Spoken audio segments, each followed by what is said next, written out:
हामी अहिले श्रीमद् भागवतको गहिराईमा श्रीमद् भागवत रूपी अमृतमा प्रवेश गर्दैछौँ।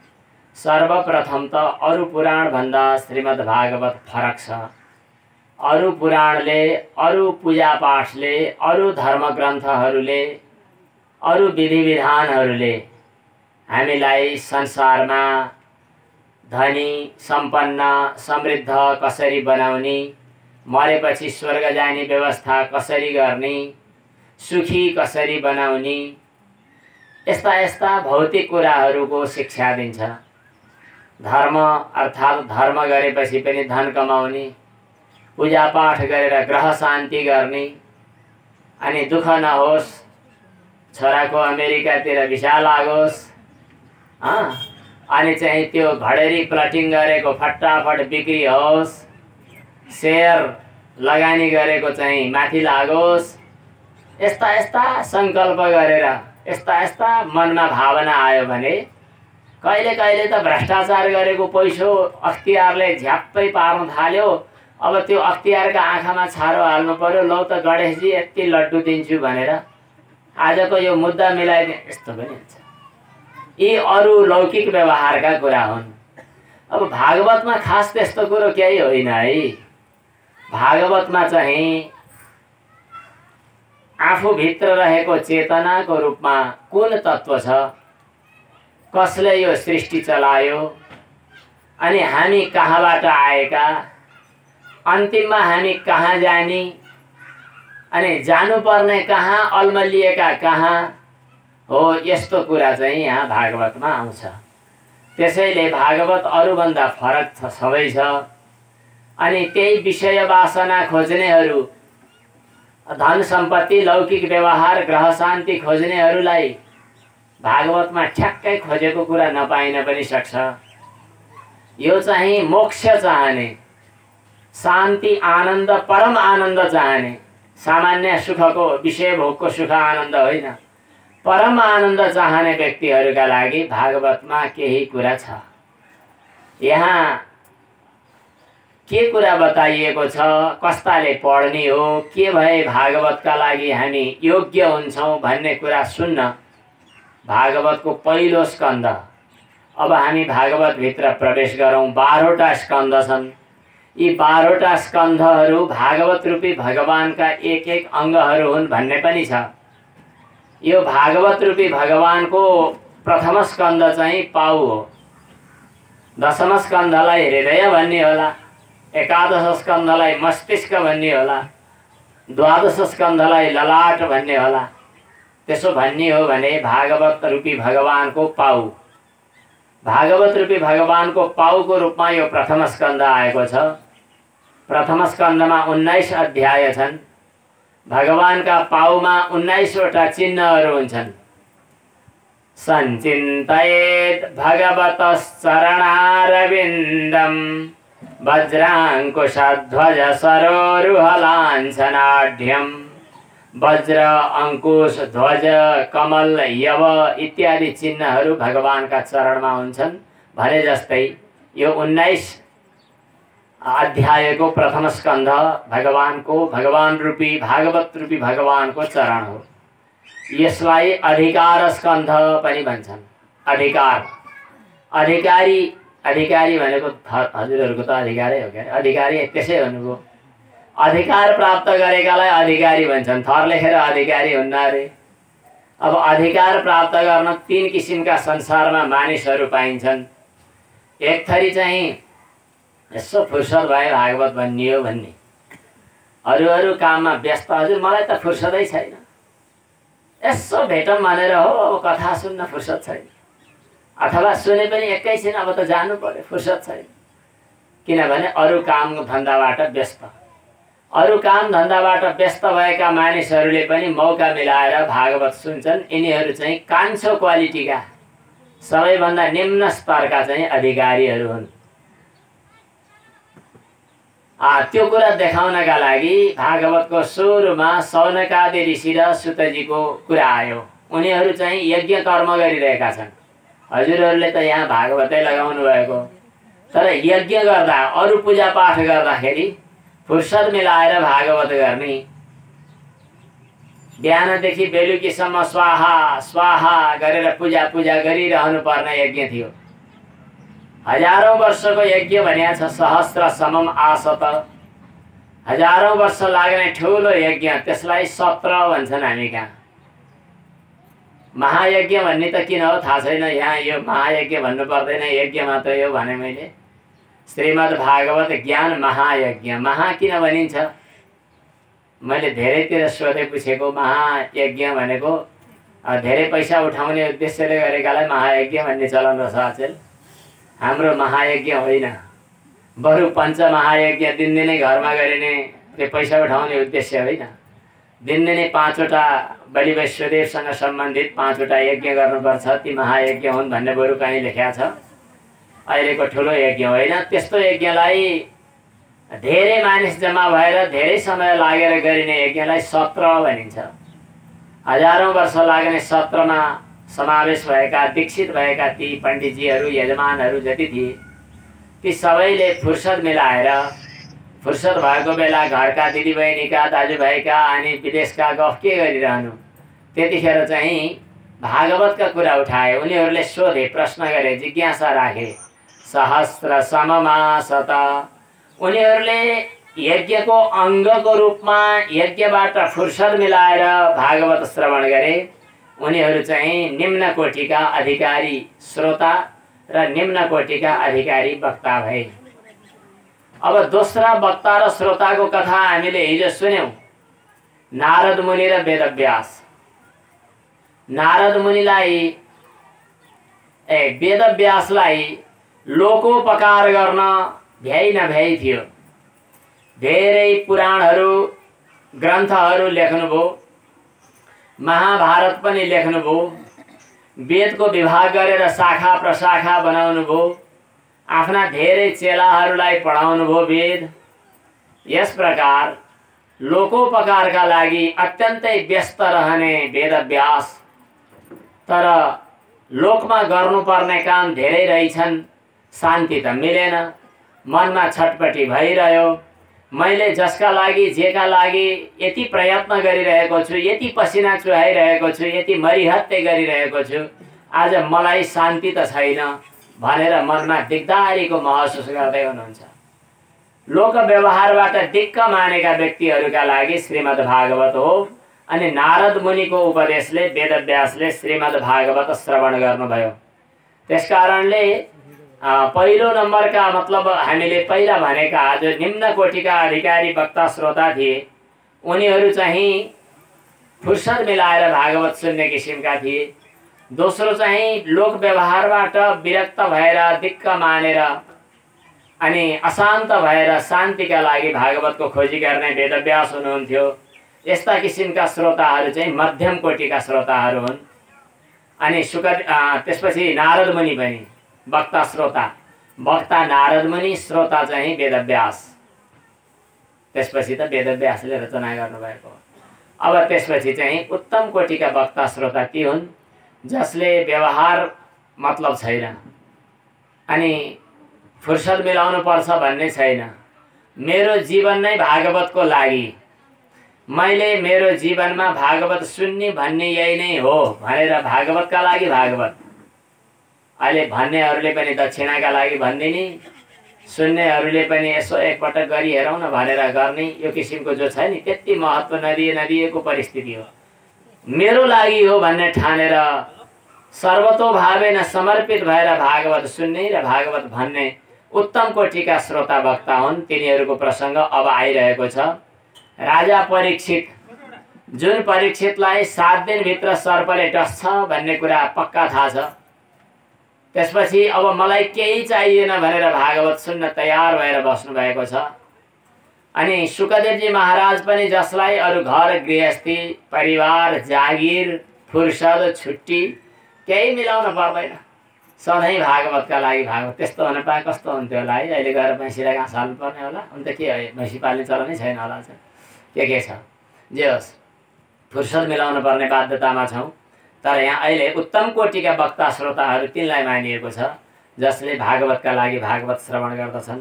यिनीहरूले चाहिँ भागवतलाई चाहिँ के भन्छन् त भन्दाखेरि मस्तीको लागि आनन्दको लागि भागवत पढिरहेका छन्। राजा परीक्षितले भागवतलाई औषधि भनेका छन्। रोग लागे औषधिको खोजी गर्नु, रोगै ला छैन त किन खाँचो। तर हाम्रा शास्त्रकारहरूले हामीलाई के बताएका छन् भने संसार रूपी रोगले हामीलाई सताएको छ भन्ने छ। संसार सागर हे मग्नम, नरियल समातेर यसो प्रार्थना गर्ने बेला भन्ने गरेको श्लोक याद छ नि, संसार रूपी समुद्रमा डुबेको भन्ने पनि छ। भवौ सधात श्रोत्र मनोभिरामात, भागवतलाई भवरोगको औषधि भनेर बताउनु भएको छ। रोग लागिसकेपछि मानिसलाई के राम्रो के नराम्रो केही थाहा हुँदैन। मेरो सम्बन्धभित्रको एकजना मेरो बुवा हुनुहुन्थ्यो, सम्बन्धले बुबा पर्ने, उपचारको लागि काठमाडौँ जानुभएको थियो। औषधि गर्दै हुनुहुन्थ्यो। हामी भेट्न गयौँ। भेट्न जाँदा संयोगले त्यही घरमा बस्ने मौका मिल्यो। त्यसपछि अलि ठट्टा गर्ने बानी पनि थियो बुवाको।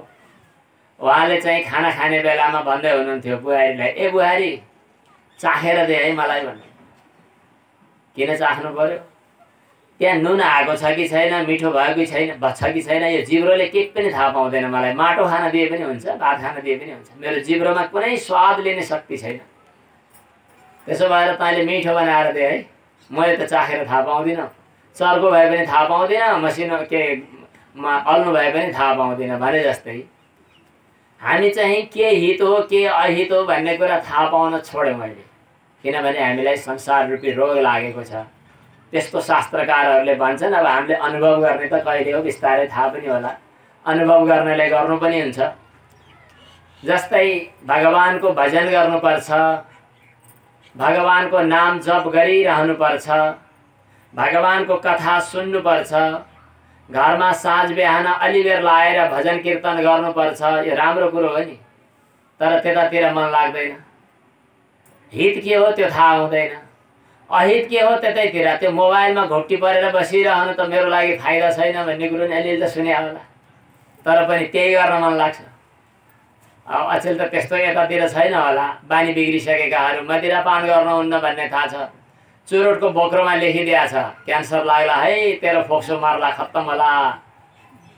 त्यही किनेर पैसा तिरी तिरी किनेर अनि आगो सल्काएर त्यही खान भनेपछि हित के हो अहित के हो विवेक गर्न नसक्नु नै रोग।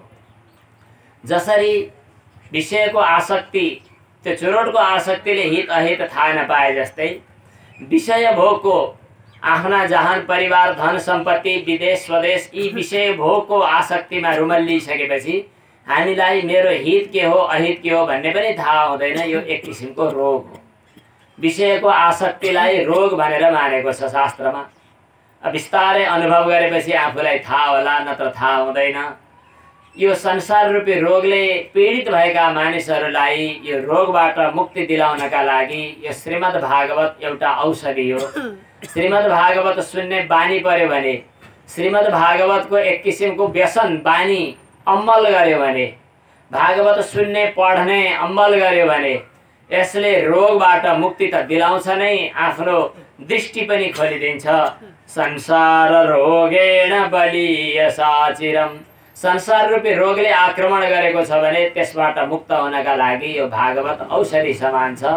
राजा परीक्षितले यसलाई औषधि भन्नुभएको छ। अनि औषधि मात्रै नभएर रोग नलागेका मानिसहरूका लागि पनि औषधि खाने चलन छ। रोग नलाग्दै खाने औषधि, रोग नलाग्दै खाने औषधिलाई औषधि भन्दैनन्, आयुर्वेदमा रसायन भन्छन्। रसायनले शरीरलाई पहिले पुष्टकारी माने पौष्टिक बनाउँछ। जस्तै मकरध्वज रसायन जस्ता औषधि खाने चलन थियो। श्री सुतजी महाराजले यो श्रीमद् भागवतलाई रसायन भन्नुभएको छ। सुताख्याहि कथा सारम मम कर्ण रसायनम, यो रसायन रूपी कथा सुनाउनुहोस्। रोग लागेकालाई पनि भागवत औषधि, रोग लागेको छैन भने पनि झन आनन्द, सम्भावित रोगबाट मुक्ति हुनका लागि पनि यो श्रीमद् भागवत। तर सुखदेवजी महाराजले भागवतलाई चाहिँ औषधि पनि भन्नु भएन, रसायन पनि भन्नु भएन, आसव भन्नुभयो। आसव माने मस्ती दिलाउने चिज, भिन्नै दुनियाँमा पुर्याइदिने, भिन्नै यहाँ आनन्द। अहिले अरूले जे देखिरहेका छन् त्योभन्दा भिन्नै संसार, ऊ चाहिँ भिन्नै भगवानको अनुभव गर्दछ।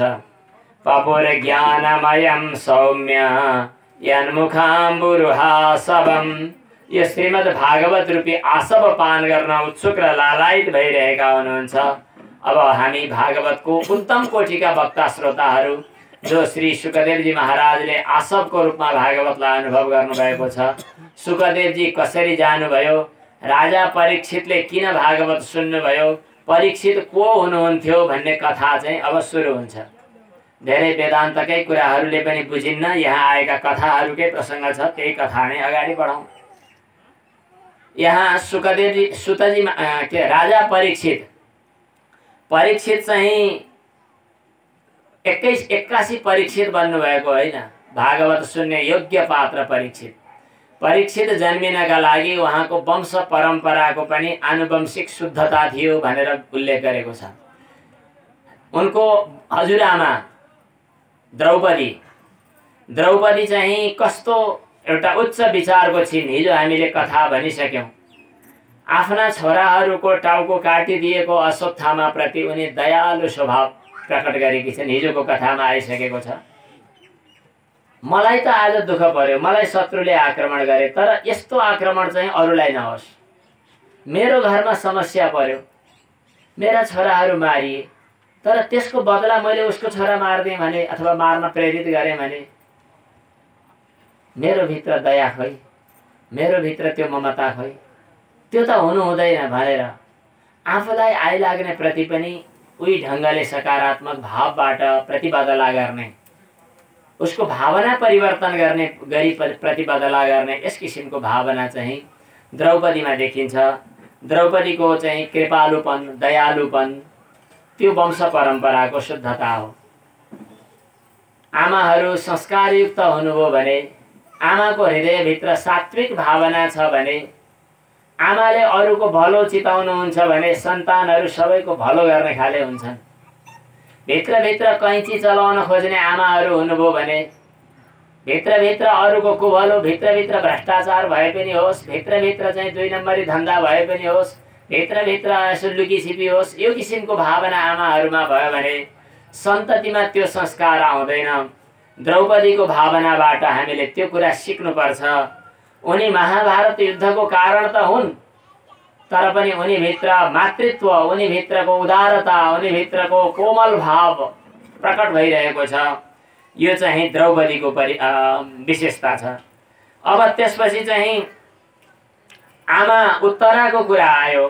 आमा उत्तराले आफ्नो गर्भभित्र ब्रह्मास्त्र, बच्चा हुर्किँदै गरेको बेला ब्रह्मास्त्र फ्याँक्ने अश्वत्थामालाई द्रौपदीको उत्तराको कुनै पनि नराम्रो भावना छैन, मात्रै भगवानसँग मामे गर्भो निपात्यताम, यो भागवत परम्परा चलाइदिने मेरो गर्भभित्र हुर्किँदै गरेको बालक परीक्षित यो समाप्त नहोस् भन्ने मात्रै भावना छ। उत्तराले पनि भगवान श्रीकृष्णको स्तुति गरेकी छन्। समस्या पर्दा जुगोपकुक्षिङ्गत आत्तचक्रो, जसको गर्भभित्र भगवान चक्र हातमा लिएर प्रवेश गर्नुभएको छ, यस्तै उत्तरा त राजा परीक्षितको आमा हुनुहुन्छ। अब बुढी हजुरआमाको कुरा गर्नु पर्यो। बुढी हजुरआमा चाहिँ कुन्ती हुनुहुन्थ्यो, प्रपितामही कुन्ती आमा। अहिले हिजोको प्रसङ्ग यहाँ चलिरहेको छ। भगवान श्रीकृष्णले महाभारतको युद्धको अन्तिममा उत्तरालाई बचाएर उता द्रौपदीलाई पनि आश्वासन दिएर अब विदावादी भएर द्वारकातिर जान खोज्दै हुनुहुन्छ। द्वारकातिर विदावादी भएर जान खोज्दै गर्दा कुन्ती आमासँग भेट हुन्छ। कुन्ती आमाले स्तुति गर्नुहुन्छ। यो पनि प्रसङ्ग हिजो भइसकेको थियो। कुन्ती यस्तै हुनुहुन्छ जसले मलाई बरु दुःख परिरहोस्, भगवानको स्मृति नछुटोस् भनेर भन्नुहुन्छ। भगवानसँग प्रार्थना गरेर मलाई दुःखै दिनुहोस् भनेर माग्ने यस्तो उदार हृदय आमाको छ कुन्तीको। हजुर हामीहरू त्यस्तो माग्न नसके पनि कम्तीमा त्यो भावनाको सम्मान त गरौँ, बुझौँ। कम्तीमा सुख पाएर के गर्ने, भगवान बिर्सिहालिन्छ। बरु दुःखमा भगवानको याद आउँछ। भगवानको माने विस्मृति गराउने दुःख सुखभन्दा भगवानको याद दिलाउने दुःख धेरै राम्रो। नेपाली भाषा साहित्यका एकजना कविले त्यसको अनुवाद भनौँ कि भाव लिएर एउटा कविता बनाएका छन्।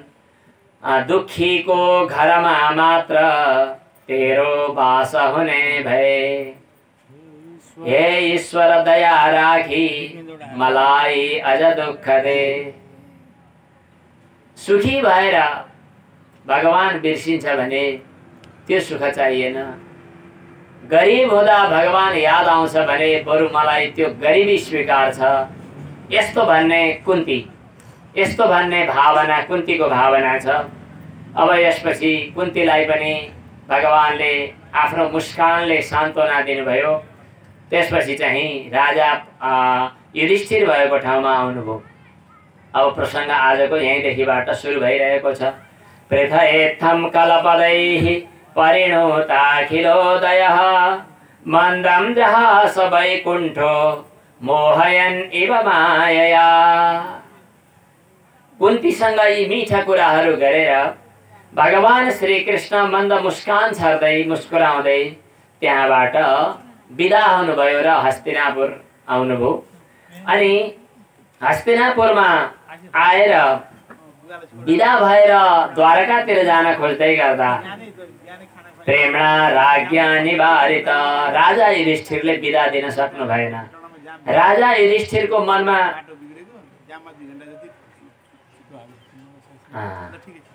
राजा युधिष्ठिरको मनमा अशान्ति छ।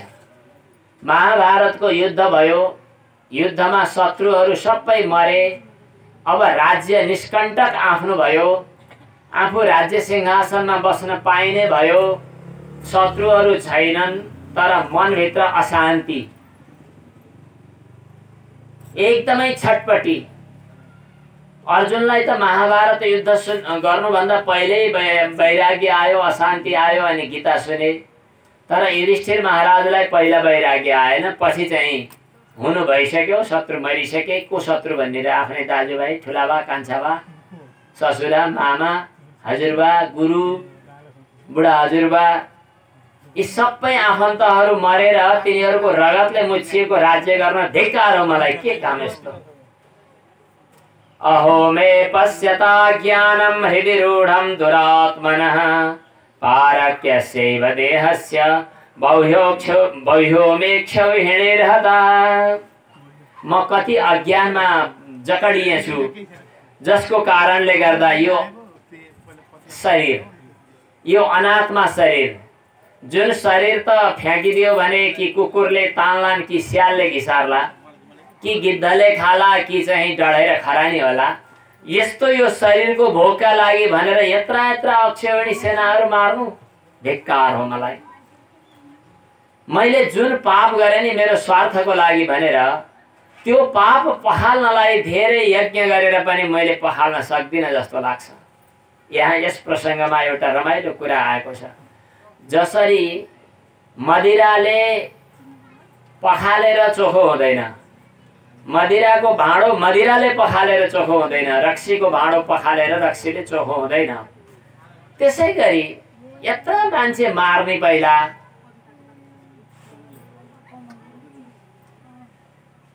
यत्रा मान्छे मार्ने, अनि पाप लाग्यो भन्ने, अनि पापबाट मोक्ष हुनका लागि भनेर यज्ञ गर्ने, यज्ञ गर्दा पनि बलि दिने, यज्ञ गर्दा पनि भूत हत्या त भइ नै हाल्छ। यसरी हुँदैन भनेर एकदम कर्म गरेर प्रायश्चित्त गरेर पनि म चोखिन्छु जस्तो लागेन। राजा युधिष्ठिरलाई मनभित्र ज्यादै छटपटी भइरहेको छ। भगवान कृष्णले त्यही उपदेश दिन सक्नुहुन्थ्यो तर त्यहाँ उपदेश दिनु भएन। भगवान कृष्णले भीष्म पितामह भएको ठाउँमा लैजाने विचार गर्नुभयो। ततो विनशनं प्रागात् यत्र देवव्रतोपतत, कुरुक्षेत्रमा लैजानुभयो जहाँ भीष्म पितामह सरसैयामा सुत्नु भएको थियो। महाभारतको कथाको छोटो छोटो आउने भएको हुनाले कथा सिलसिला भनिँदैन, यहाँ टक्क टक्क टिप्पणी हो, हजुरहरूको सम्झनामा होला। कुरुक्षेत्रमा भीष्म पितामह युद्धको आरम्भमै सेनापति भएर युद्ध गर्नुभयो। तर अर्जुनको शिखण्डीको पछाडिबाट आएका अर्जुनका बाणले छातीबाट छेडिएर पुरै बाणका टुप्पाहरू पछाडिबाट भैँमा उता पर पुगेका छन्। अनि बाणका टुप्पाहरू पछाडि पछाडि निस्किएका छन्, अगाडि छातीतिर त्यसको फेद मात्रै छ। अनि त्यही टुप्पै टुप्पाको आधारमा भैमा डङरङ्ग यसरी लडिँदै गर्दा मानव आकाशबाट झरेका देवता हुन् जस्तो लाग्ने, तर भैमा टक्रक्क सुतिरहेका भीष्म पितामह, उनलाई युद्ध त सकियो, भीष्म पितामह जीवित अवस्थामा नै सरसैयामा लडिरहेका छन्। वरिपरि व्यास धौम्य जस्ता ऋषिमुनिहरू टन्न बसिरहेका छन्। देवर्षि ब्रह्मर्षि आदि सबै आएका छन्। देवर्षि नारद मुनि पनि आउनु भएको छ, वशिष्ठ आदि ऋषिहरू धेरै आएका छन्। अनि युधिष्ठिर महाराज पनि त्यहाँ जानु भएको छ, 5 पाण्डवहरू सहित। भगवान श्री कृष्ण पनि त्यहाँ भीष्म पितामहलाई भेट्न जानुभयो, तर त्यही बहानाले युधिष्ठिरलाई ज्ञानको शिक्षा पनि दिनु छ, युधिष्ठिरलाई केही उपदेश पनि गर्नु छ। त्यसपछि तान समेतान महाभागान उपलभ्य वसुत्तमः, भीष्म पितामहले ती सबै जम्मा भएकाहरूलाई सम्मान स्वागत पनि गर्नुभयो र भगवान श्री कृष्णलाई पनि आँखाले नै प्रणाम गर्नुभयो। आँखाले उठाएर, हात उठाएर ढोग्न उठ्न प्रणाम गर्न त सकिँदैन, किनभने सरभित्र डङरङ्ग सुतिरहेको छ, माने सरसैयामा। अनि आँखाबाटै भगवानलाई सम्मान गर्नुभयो। भगवानको महत्त्व बुझ्नु भएको छ भीष्म पितामहले। पितामहले बुझ्नुभयो भनेको हजुर हामीलाई यो उपदेश गरेको, भगवान कहाँ हुनुहुन्छ, कस्तो हुनुहुन्छ। कृष्णं च तत् प्रभावज्ञः, कृष्ण तत्व जसको सबै सृष्टि स्थिति संहार गर्ने प्रभाव छ, जगतको मालिक हुनुहुन्छ। अनि हामी सबैको हृदय भित्रै रहनु भएको छ, भित्रै, आफै भित्र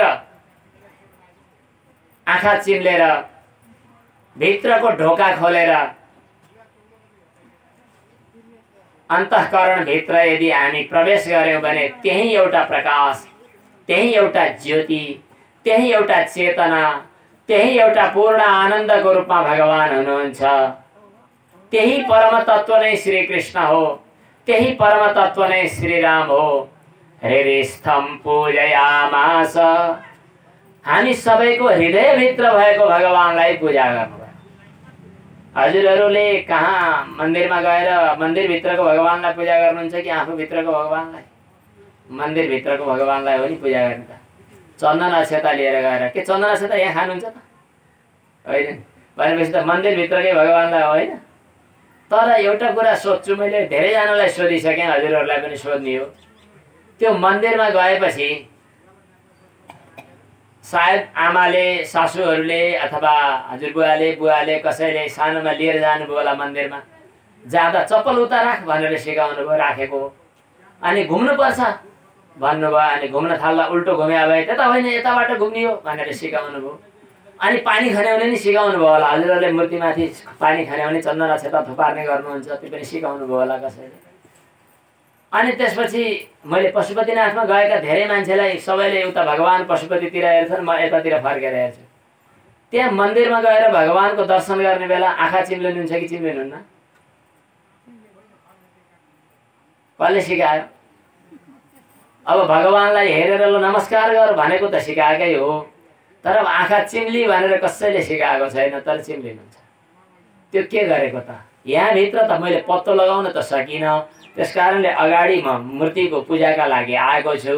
तर यो मूर्तिको पूजाको माध्यमले म के गर्दैछु त? हृदिस्थं पूजयामास माययोपात्त विग्रहम्, हृदयभित्रै रहेको भगवानलाई पूजा गरे भीष्म पितामहले। अनि सबैको व्यापक, सर्वत्र व्यापक,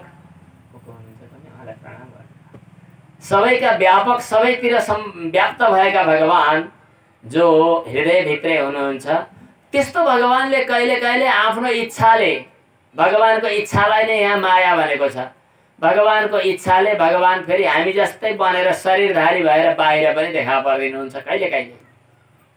माययोपात्त विग्रहम्, यस किसिमका भगवान श्री कृष्णलाई प्रेमले भरिएका आँखाले, आँखाबाट अश्रुधाराहरू बगाउँदै, अश्रुधाराहरू, आँसुहरू बग्न थाल्दा, प्रेमको आँसुहरू बग्न थाल्दा आँखा खोलेर हेर्नै नसकिने, अलिकति मानव धमिला धमिला आँखा भइरहेको अवस्थामा यस्ता आँखाले भगवानको दर्शन गरे भीष्म पितामह। भक्तवत्सल भगवानको ओहो मेरो अगाडि आज भगवान आइपुग्नु भएको छ। भगवानको साथमा भएर पनि पाण्डवहरूलाई कस्तो कष्ट भइरहेको, यो त अन्याय भयो। धर्मको पक्ष लिनेले दुःख पाउने, यो त नहुनु पर्ने।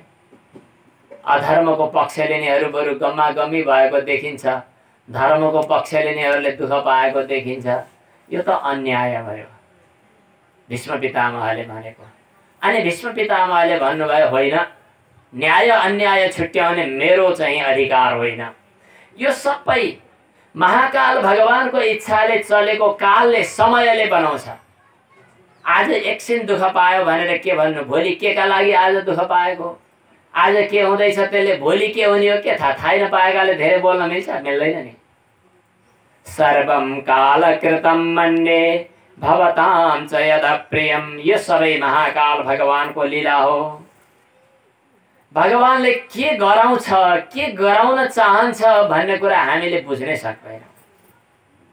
कस्ता कस्ता ठुला ठुला देव ऋषि मुनिहरू ज्ञानीहरूले त बुझेनन्, अल्मलिए। यो सबै दैवको अधीनमा छ भन्ने मलाई लाग्छ। थाहा छ तिमीहरूलाई? तिमीहरूले चिनेका छैन होला, ऊ अगाडि भगवान छ नि।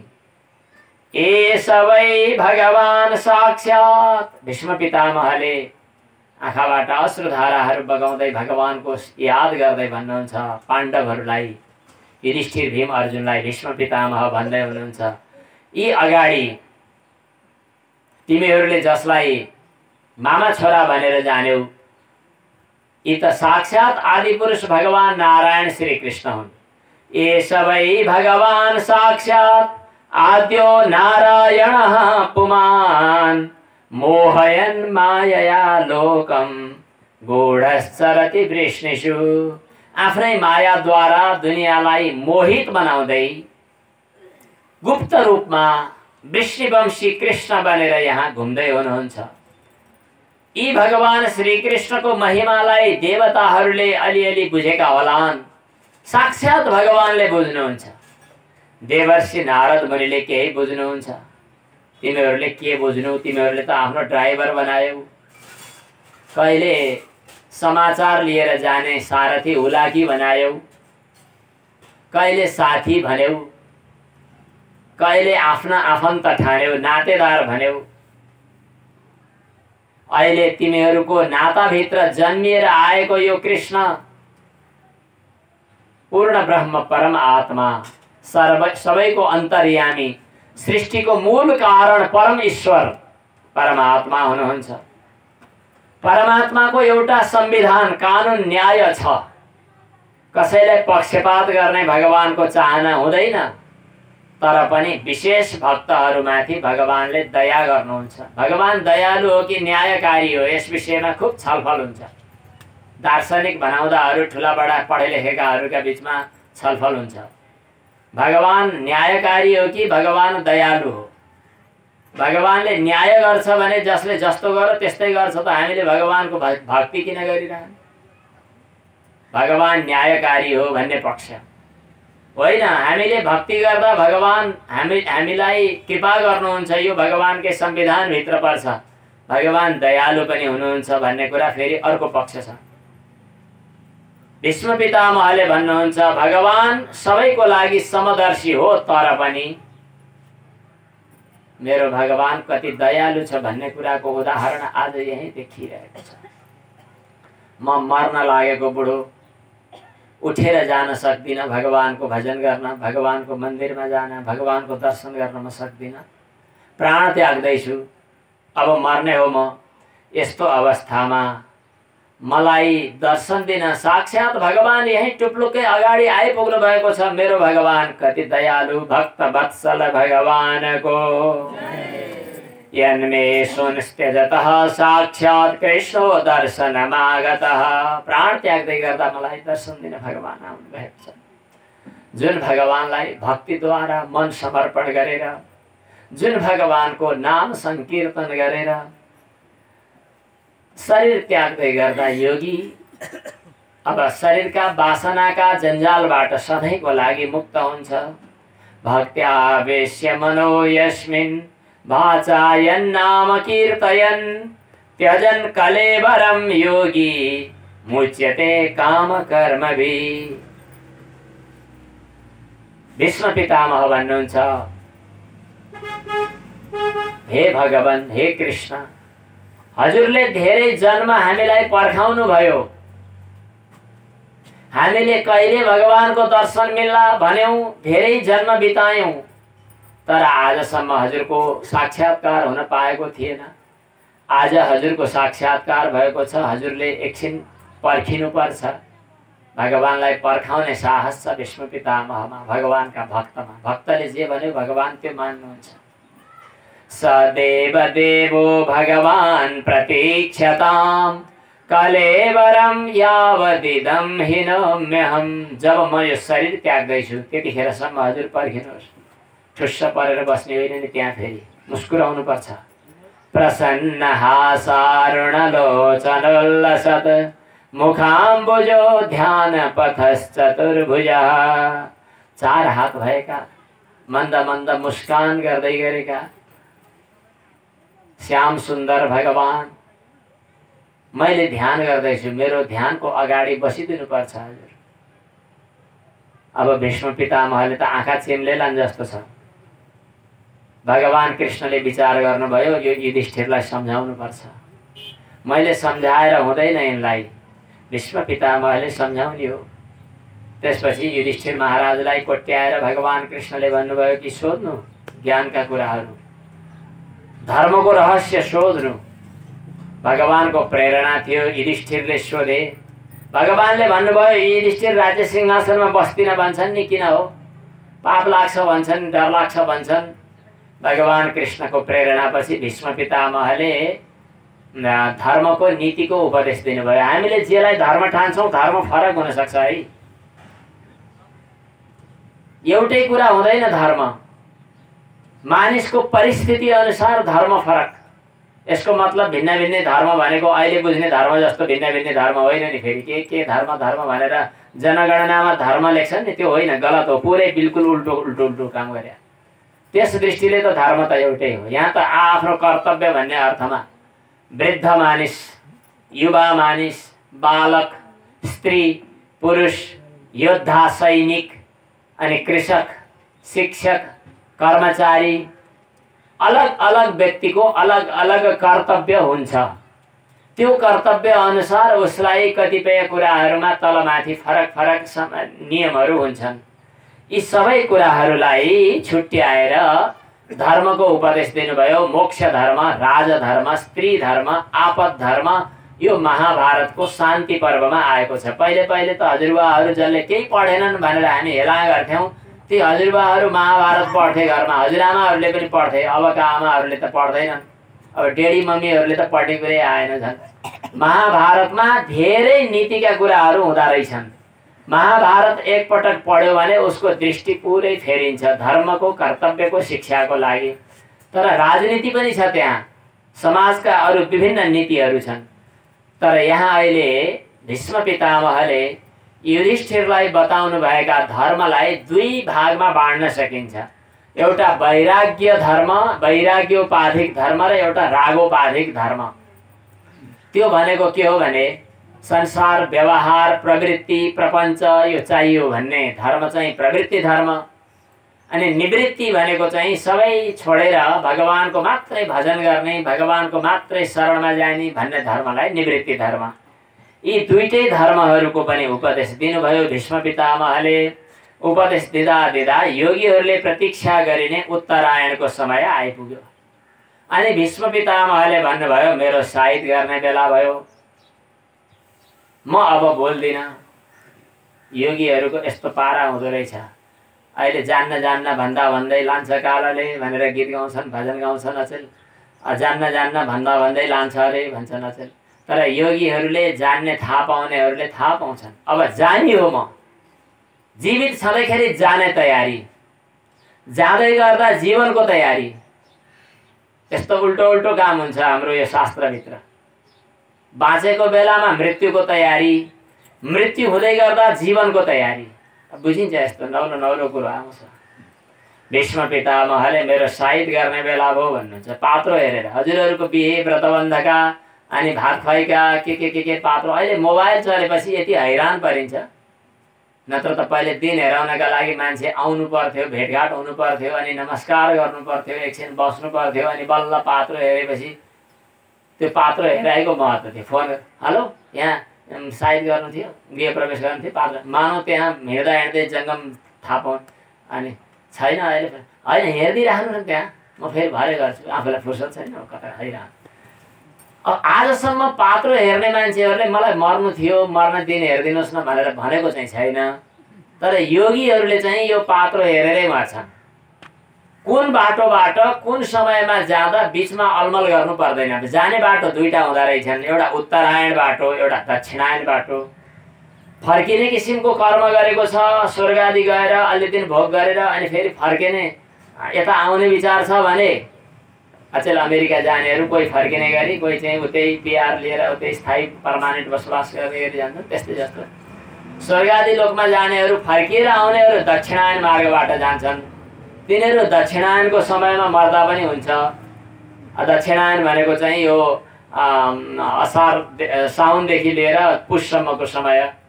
अनि जो चाहिँ नफर्किने गरी आउने हुन् उत्तरायण बाटोबाट, तिनीहरू चाहिँ त्यो माघ लागेपछि चाहिँ अनि असारसम्मको समयमा उत्तरायण बाटोबाट जान्छन्।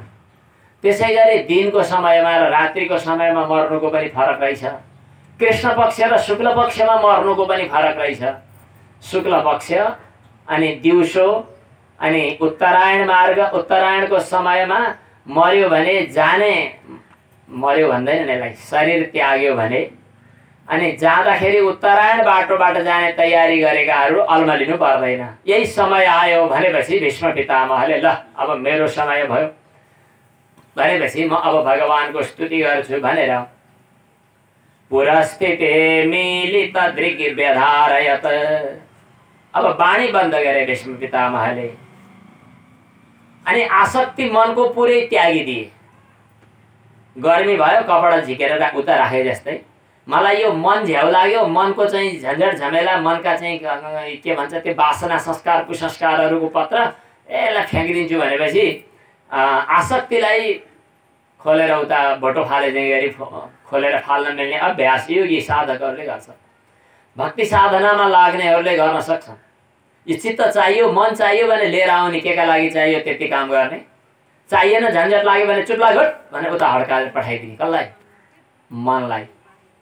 मनसहित वासनाको झोला बोकेर भने भारी बोकेर आएको हुन्छ, त्यसलाई हटाइदिने। विमुखता सङ्गम मन आदि पुरुषे, आसक्ति रहित भएको मनलाई आदि पुरुष भगवान श्री कृष्णमा लगाइदिनु भयो भीष्म पितामहले।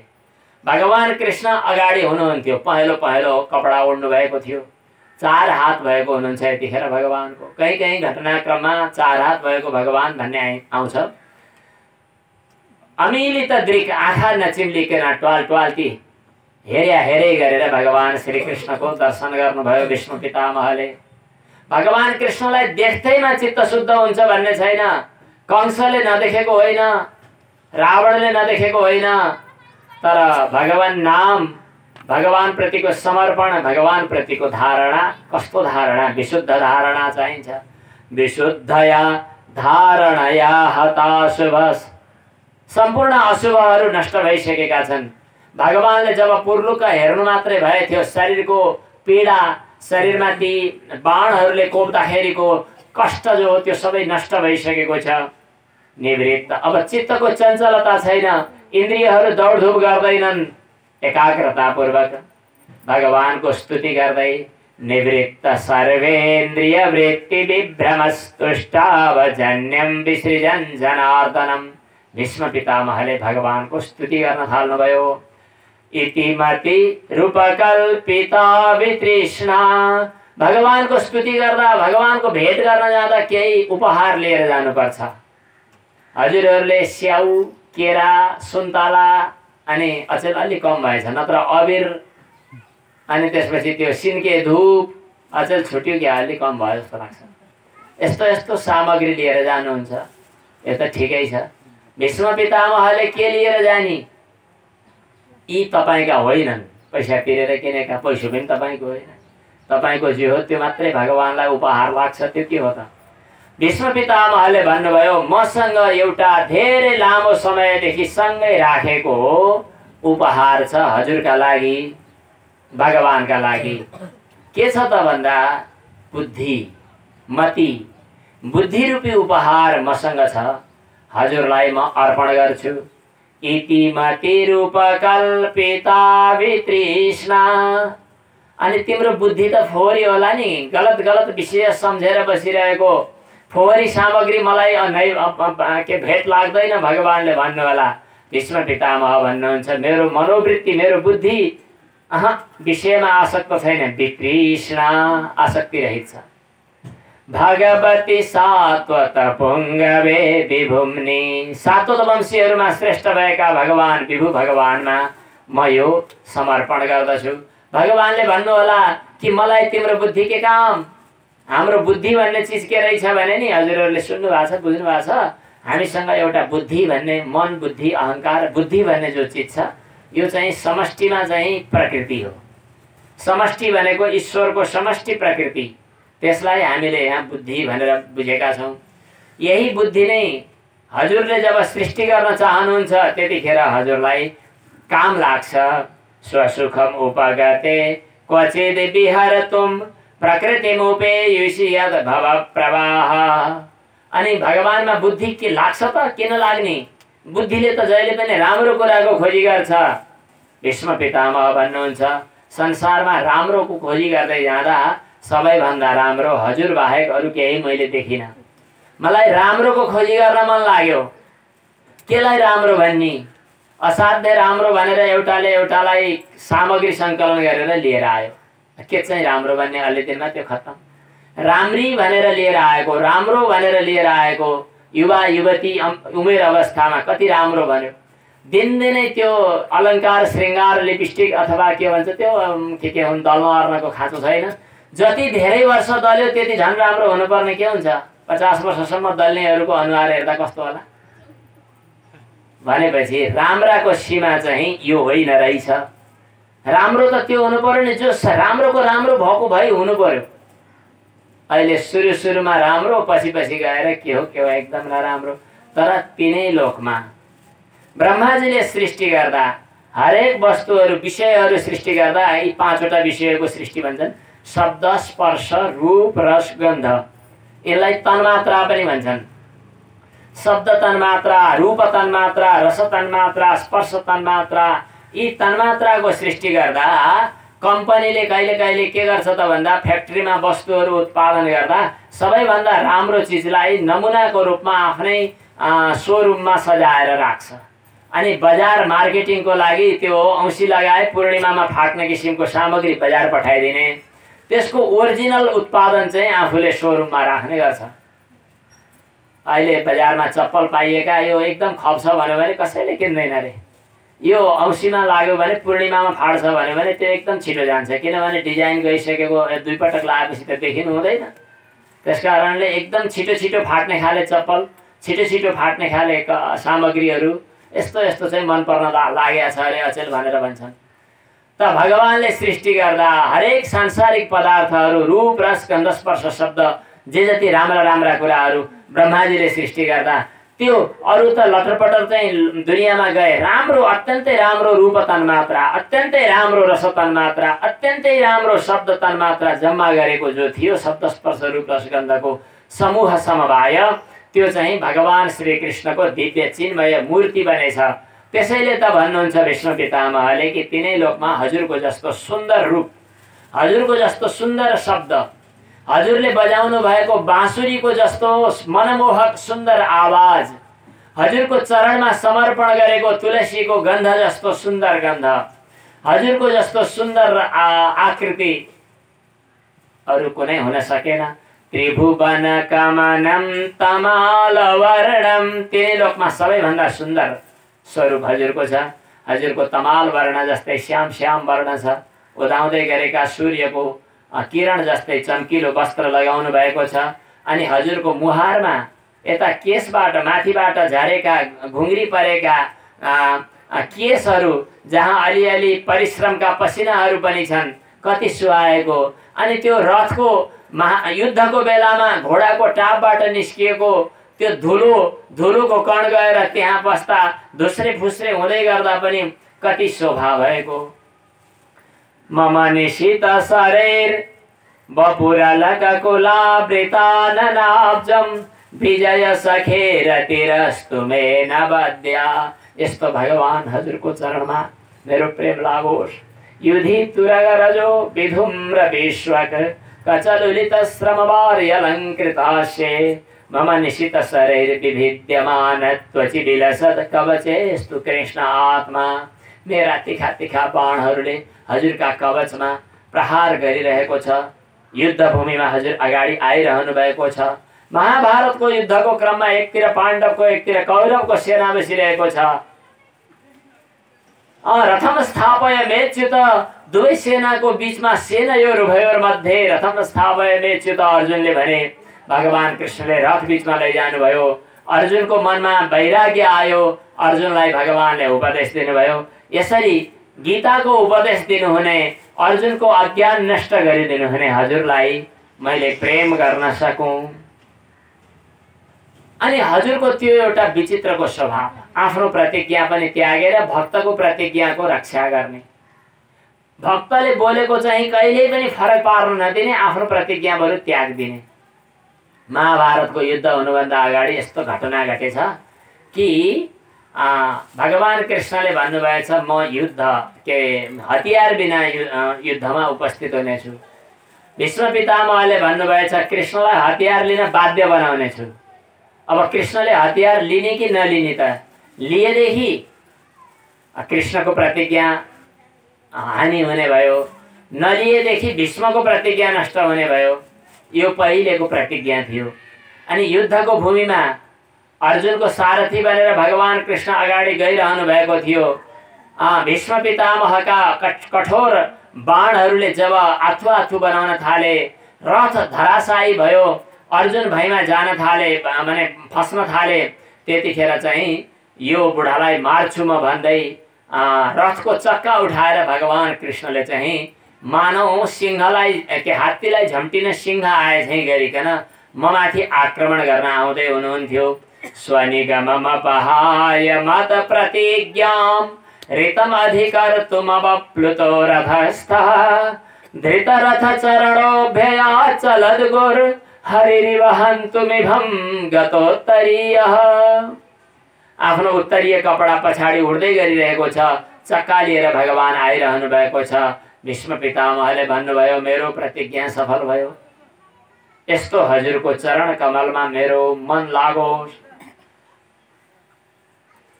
जुन हजुरको सुन्दर गति विलास लीला देखेर हजुरसँग सँगसँगै रमाउँदै गर्दा ती गोपीहरू हजुरमा प्राप्त हुन सफल भए। युधिष्ठिरको राजसूय यज्ञमा अग्रपूजा प्राप्त गर्दै गर्दा सबै राजसूय यज्ञमा बस्ने देश विदेशका राजाहरूले हजुरलाई हेरेर जीवनको सफलता प्राप्त गरेथे। यस्तो हजुरमा मेरो मन लागोस्। तमिममहमजं शरीर भाजाम, सम्पूर्ण शरीरधारीहरूको हृदय भित्र रहनु भएको छ। सुरमुनिदेखि भुसुनासम्म व्यापक सबका घटमाटम्म तमिममहमजं शरीर भाजाम, अजन्मा हजुर सबैको हृदय भित्र रहनु भएको छ। कसरी रहनु भएको छ? जसरी आकाशमा एउटै सूर्य छन्, आकाशमा रहेको एउटा सूर्य आँगनभरि 10वटा 100वटा 1000वटा घडा राखेर त्यो घडाभित्र पानी राख्यो भने हरेक पानीमा प्रतिबिम्बित हुन सक्छ। जतिवटा घडा भए पनि सूर्यको प्रतिबिम्ब हुन पुग्छ।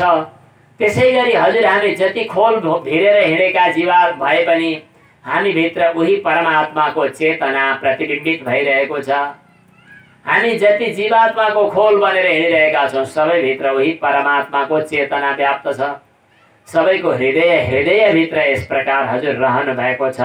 तमिममहमजं शरीर भाजाम हृदि धिष्ठितमात्मकल्पितानां प्रतिदृशमिव नैकधार्कमेकं समधिगतोऽस्मि विधूत भेद मोह। यस किसिमको हजुरमा म आज अब भेद बुद्धिलाई समाप्त गरेर म छुट्टै जीवात्मा हुँ भन्ने भेद भावनालाई तोडेर म एकात्मतामा प्राप्त भएको छु, हजुरमा म समर्पित भएको छु। यस प्रकार भीष्म पितामहले भगवानको स्तुति गरे। स्तुति गर्दा गर्दै भीष्म पितामह निर्वाण अवस्थामा पुगे। जसरी बत्ती निभ्दा कहाँ गयो भन्न पर्छ र, व्यष्टि बत्ती समष्टि ज्योतिमा मिल्यो, त्यसै गरी भीष्म पितामह पूर्ण परमात्माको ज्योतिमा समाहित हुनुभयो। कृष्ण एवं भगवती मनोवाग वृत्ति दृष्टिभिः मनोवाग दृष्टि वृत्तिभिः आत्मन्यात्मानमावेश्य सोऽन्तः श्वास उपारमत अन्तः श्वास उपारमत। अब भीष्म पितामह को कैवल्य प्राप्ति भयो। भीष्म पितामह को भक्तवत्सल भगवान को अब भीष्म पितामह को यसपछि सबै सन्नाटा छायो, चुपचाप भए। अनि देव स्वर्गबाट देवताहरूले दुन्दुभिहरू बजाएछन्, जय जय मनाए। युधिष्ठिर महाराजले औरतदेखि कर्म गरे, एकछिन दुखी पनि भए, तर पनि भगवान श्री कृष्णको प्रेरणाबाट आफ्नो पितृ पितामहद्वारा सञ्चालन गरी आएको राज्य सिंहासनमा अभिषिक्त भए। अनि भगवान श्री कृष्ण अब त्यहाँबाट द्वारकातिर जानुभयो। द्वारकातिर जाने क्रममा त्यहाँ विदा हुन ज्यादै गाह्रो भयो। सत्सङ्गान्मुक्त दुस्सङ्गो हातुं नोत्सहते बुधः कीर्त्यमानं यशो यस्य सकृद् आकर्ण्य रोचनम्। भगवानको सत्सङ्ग छोड्न बहुत गाह्रो हुन्छ, किन सत्सङ्ग चाहिँ दुस्सङ्गबाट मुक्त हुनका लागि सबैभन्दा महत्त्वपूर्ण साधन हो। खराब सङ्गतले नसताउन् भन्नका लागि सत्सङ्ग आवश्यक छ। भगवानसँगै साथसाथमा रहेका ती हस्तिनापुरवासीहरू किन सहज रूपमा विदा हुन सक्थे र? आँखाबाट आँसुको धाराहरू बगाए। उनीहरू एकदमै व्याकुल हुँदै भगवानलाई नचाहँदा नचाहँदै पनि त्यहाँबाट विदा गरे। विदा हुँदै भगवान द्वारकातिर जाँदै हुनुहुन्छ। बीच बाटोमा नरनारीहरूले जसले देखे सुनेका थिए उनीहरूले भगवानको बारेमा कुरा गर्दैछन्। सबै किलायम पुरुषः पुरातनो। यी त उनी पुरातन पुरुष हुन्, पुराण पुरुष, जसले सृष्टि हुनुभन्दा अगाडि यो सृष्टिको सुरुवात गरेका थिए। अग्रे गुणेभ्यो जगदात्मनीश्वरे निमीलितात्मन्निशिसुप्त शक्तिषु। यस्ता किसिमका भगवान गुणलाई स्वीकार गरेर, निर्गुण भइकन पनि गुणलाई स्वीकार गरेर अनि सृष्टिको साथसाथमा देखा परेको छ। भगवानले सृष्टि गरेको छ भन्ने मात्रै होइन, भगवान स्वयं सृष्टि बनेको छ। अनाम रूपात्मनि रूप नामनि। आफूमा नाम रूप थिएन, तर नाम र रूपको परिकल्पना गरेको छ। यस्तो भगवान अहो अलम श्लाघ्यतमं यदोकुलम। त्यो भगवान श्री कृष्ण जो पूर्ण ब्रह्म परमात्मा भएर पनि मनुष्य शरीर बनेर आएको, यस्तो भगवानलाई आफ्नो दाजुभाइको रूपमा, आफ्नो प्रिय इष्टको रूपमा अनुभव गर्न सक्ने यदुवंशीहरू धन्य छन्। यिनीहरूको कति धन्य होलान् यिनीहरूले कति पुण्य गरे होलान्, जसको साथमा भगवान सधैँ रहनु भएको छ। नूनं व्रत स्नान हुता दिनेश्वरः समर्चितो यस्य गृहीत पाणिभिः। धेरै पूजा पाठ गरेर मात्रै हुँदो रहेनछ। यी गोपीहरू, यी द्वारकावासी नारीहरू जसले भगवान श्री कृष्णलाई आफ्नै भनेर घरमै प्रियतम भनेर अनुभव गर्न पाएका छन्, यिनीहरूको स्त्रीत्व पनि धन्य छ। एता परम। हुन त स्त्रीत्व नारी जाति भनेर कतिपय कुरामा अधिकार छैन भन्छन्, कतिपय कुरामा शुद्धताको शौचाचारका कुराहरूका समस्या आउँछ भन्छन्, तर भगवान श्री कृष्णले उनको भावनालाई बढी मन पराइदिनु भएको छ। यिनीहरूको त्यो भावना, त्यो भक्ति, त्यो प्रेम धन्य छ। एता परम स्त्रीत्वमपास्तपे सलम निरस्त शौचम बत साधु कुर्वते। यासाम गृहात। जसको घरबाट भगवान एकछिन पनि बाहिर जाँदै हुनुहुन्न। यासाम गृहात पुष्कर लोचनः पतिर न जात्वपैत्यारितिभिर हृदय स्पृशन। यस्ता कुराकानी गर्दै गर्दै विदावादी गराउँदै थिए हस्तिनापुरवासीहरूले। भगवान श्री कृष्ण त्यहाँबाट अब द्वारकामा प्रवेश गर्नुभयो। द्वारकामा आउँदा शङ्ख बजाउँदै आउनु भएको थियो। कस्तो शोभा भइरहेको छ। स उच्चकाशे मानव एउटा कमलमाथि हाँस बसिरहेको छ, मुख कमलमा शङ्ख बजाउँदै गर्दा भव्य शोभा भएको छ। स उच्चकाशे धवलो दरो दरो प्युरुक्रमस्य धर शोण शोणिमा दाध्मायमानः करकञ्ज सम्पुटे यथाब्ज हण्डे कलहंस उत्स्वनः। अनि भगवान श्री कृष्ण यस प्रकार द्वारकामा भव्य सत्कार सम्मानका साथमा प्रवेश गर्नुभएको छ। उतापट्टि राजा परीक्षितको जन्म उत्तराको गर्भबाट भयो। जन्मिँदा नजन्मिँदै गर्नुपर्ने जो जातकर्म संस्कार हो त्यो संस्कार पिताजीले गर्नुभयो। सानैमा जब उसलाई आँखा खोल्ने मौका मिल्यो, गर्भभित्र मलाई कसले जोगाएको थियो होला भनेर हरेक व्यक्तिको परीक्षा गर्दै हिँडेको हुनाले उनको नाम परीक्षित भयो। आमाको गर्भभित्र रहँदा मलाई कसले जोगाएको थियो होला, त्यो कहाँ छ होला, त्यो भगवान कता होला भनेर हरेकले खोज्दै हिँड्ने। जसको जस्तो भावना छ त्यस्तै खोजी गर्ने त हो नि। भगवानको परीक्षा खोजी गर्दै गर्ने भएको हुनाले उनको नाम परीक्षित भएछ। अनि भगवानको कृपाबाट जन्मिएको हुनाले उनको नाम विष्णु राता भयो। उनी जन्मिएपछि अनि न्वारण अथवा जातकर्म अथवा विभिन्न संस्कारहरू जे हुने थिए भए। न्वारण संस्कार हुने बेला आएका पुरोहितहरूले उनी चाहिँ ठुलो यशस्वी तेजस्वी राजा हुने, तर मृत्यु चाहिँ ब्राह्मणको श्रापबाट हुने भन्ने सुनाइदिए। त्यो सुन्दा युधिष्ठिरलाई अलि दुःख पनि लाग्यो, तर पनि प्रारब्ध त हो। अब महाभारतको युद्ध त सकिएकै छ, तर ती बुढा धृतराष्ट्र र गान्धारी चाहिँ विषयमा आसक्त भएर भीमले दिएको पिण्ड जस्तो त्यो कलो जस्तो अलिकति घाँस खाएर के बसिरहेको भनेर विदुरले सम्झाएपछि धृतराष्ट्र र गान्धारी उत्तरापन्थतिर वनमा गएर साधना गरेर शरीर त्यागिदिए। विदुर भनेको चाहिँ विषयबाट टाढा रहने, धृतराष्ट्र भनेको विषयलाई समातेर बसिरहने। आज विदुरको उपदेशले धृतराष्ट्रले चाहिँ शरीर त्यागे।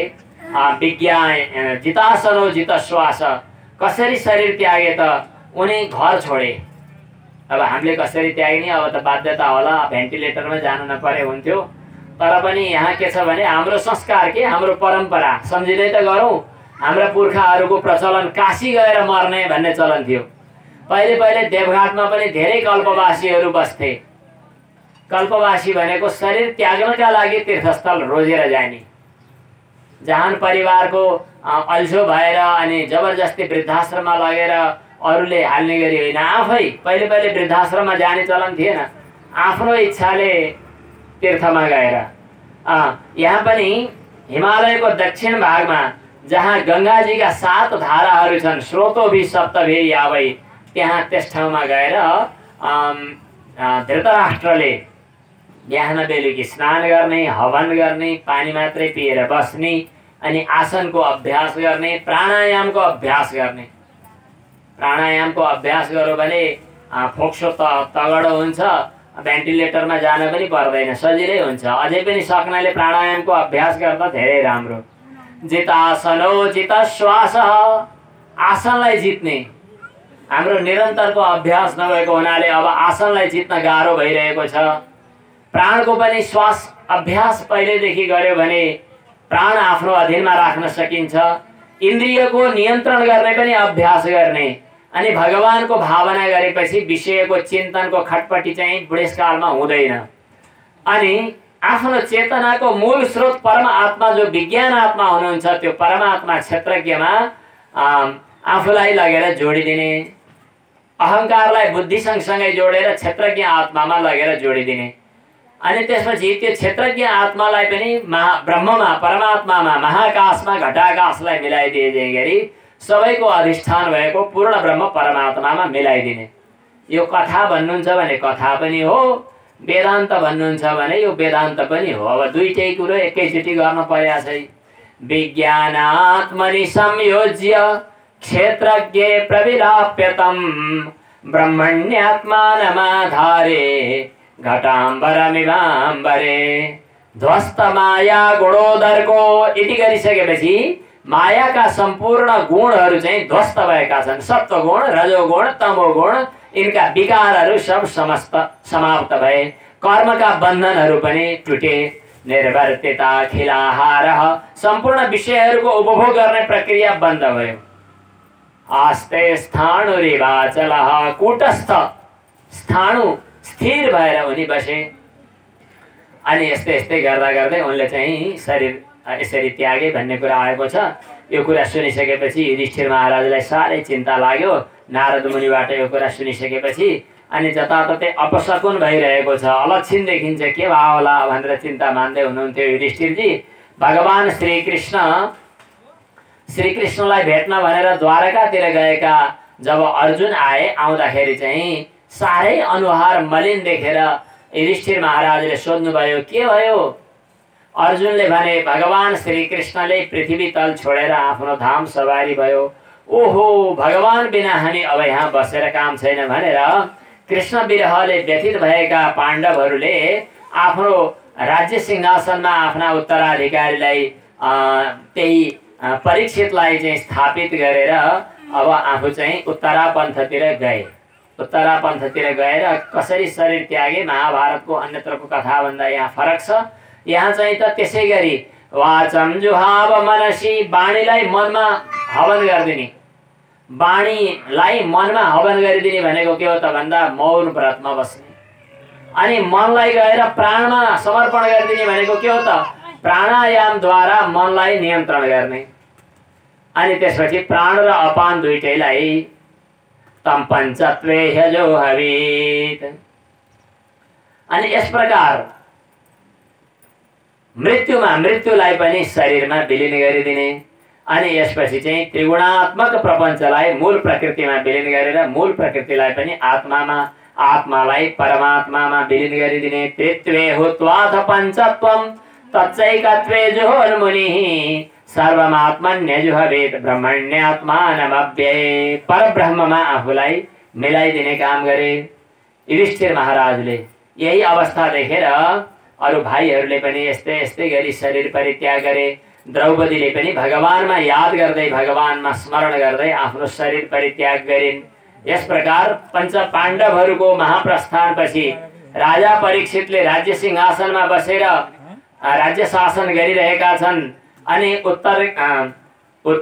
उत्तरकी छोरी इरावतीसँग विवाह गरेर जनमेजय आदि छोराहरू जन्माएका छन् र यज्ञ पनि गरे। यज्ञ गर्दा देवताहरू साक्षात अगाडि आएर अनुभव गरिरहेका छन्।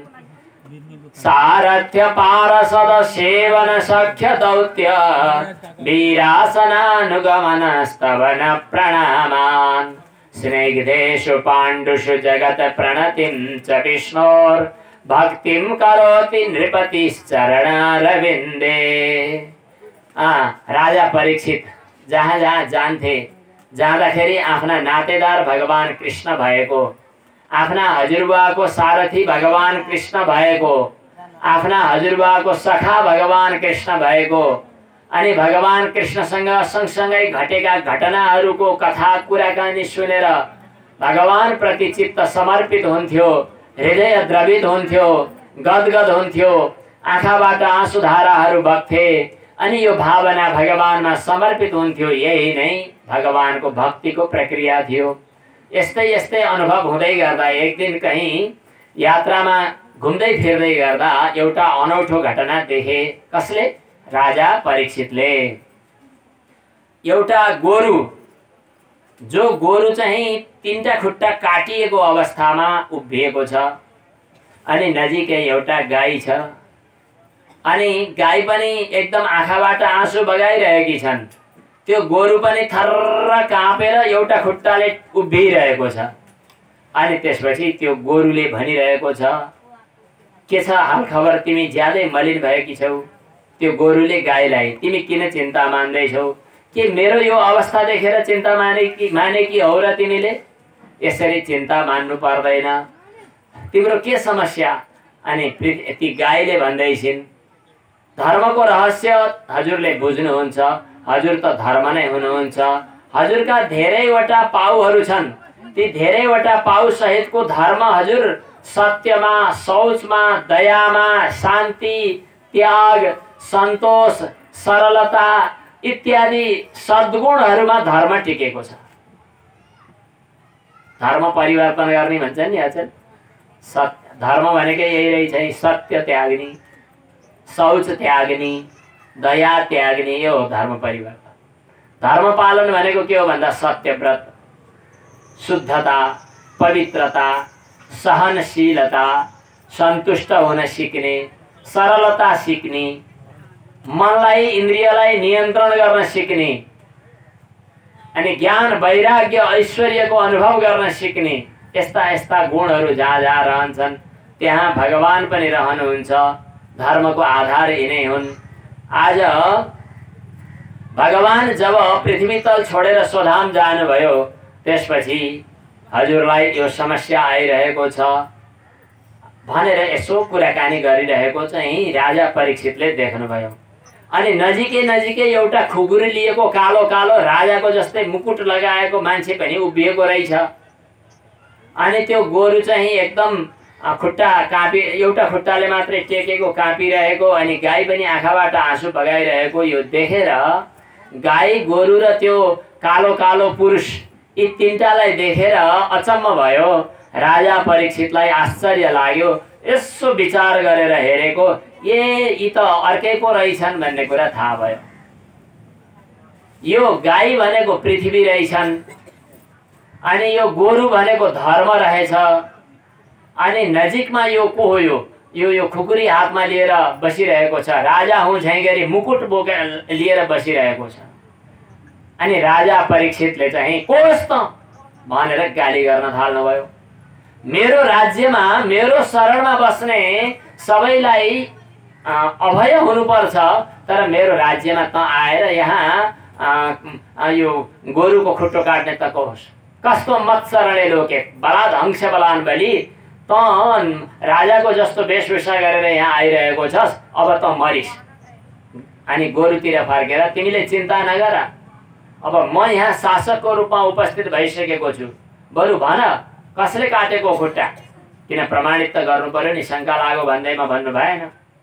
कसले हो यो भनेर सोद्धाखेरि गोरुले भन्न थाल्यो, अब दुःख पाएको कसको कारणले भन्ने?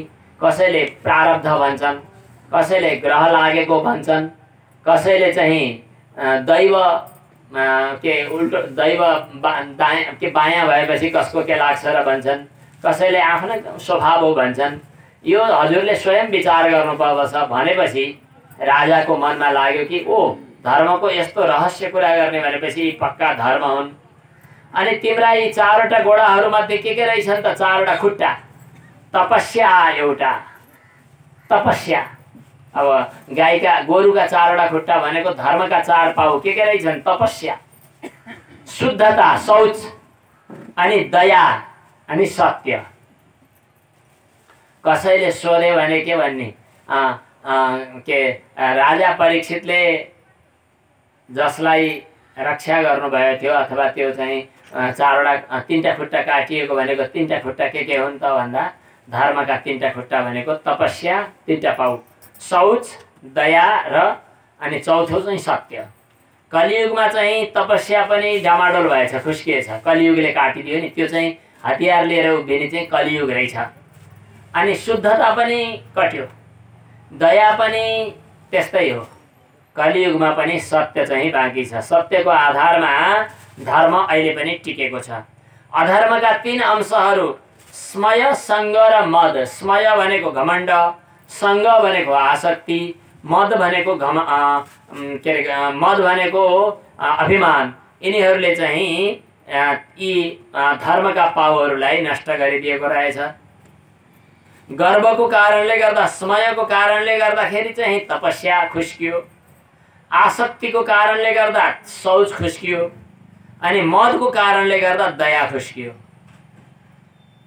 त्यसपछि चाहिँ राजा परीक्षितले भन्न थाल्नुभयो कि अब मेरो राज्यमा यस प्रकार अन्याय गर्ने बाँच्न मिल्दैन, म तँलाई खत्तम गर्छु भनेर आफ्नो धनु उठाएर बाण सन्धान गरेर ताक्न थाल्नुभयो।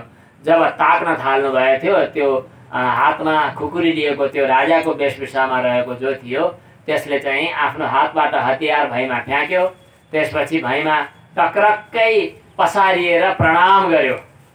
अनि त्यसपछि चाहिँ तत्पाद मूलम शिरसा समगात भए बेहुला। पाउमा प्रणाम गर्यो। आफ्नो पाउकै अगाडि प्रणाम गर्न लडिरहेको देखेपछि ठ्याक्कै काटिहाल्न त अलि सुहाएन। राजा परीक्षितले भन्न थाल्नुभयो, शरणमा आइस, मारिहाल्छु भनेको मार्न अलि मिलेन।